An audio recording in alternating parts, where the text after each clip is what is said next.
Bulletin లో breaking news చూస్తున్నాం. ఆదిలాబాద్ జిల్లాలో అగ్ని ప్రమాదం చోటు చేసుకుంది. ఒక్కసారిగా ఐచర్ వాహనంలో మంటలు చెలరేగాయి. నిర్మల్ నుండి ఆదిలాబాద్ కు గడ్డి లోడుతో వెళ్తున్న ఐచర్ వాహనం గడ్డి మోపు విద్యుత్ తీగలకు తాకడంతోనే వాహనానికి మంటలు వ్యాపించాయని స్థానికులు సమాచారం అందించారు. మంటలను గమనించిన డ్రైవర్ వాహనాన్ని ఆపాడు. ఘటనా స్థలానికి చేరుకున్న పోలీసులు మంటలను అదుపు చేసే ప్రయత్నం చేస్తున్నారు.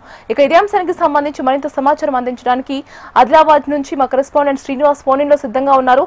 శ్రీనివాస్, చెప్పండి, ప్రస్తుత పరిస్థితి ఎలా ఉంది? దీపిక, నిర్మల్ జిల్లా నుంచి ఆదిలాబాద్ సమీపంలోని యాపాల్గూడకు గడ్డి లోడుతూ ఉన్నటువంటి ఐచర్ వ్యాన్ కు ప్రమాదవశాత్తు అగ్ని ప్రమాదం సంభవించింది.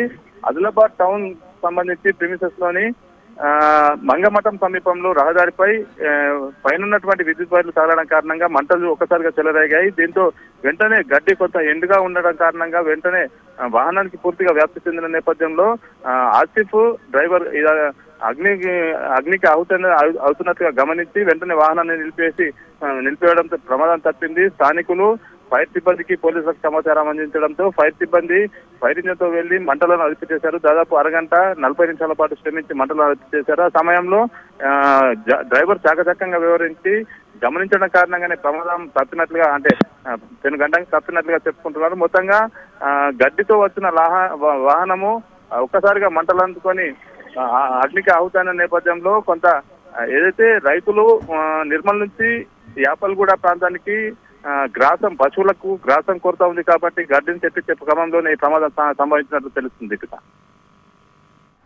Right, thank you Srinivas.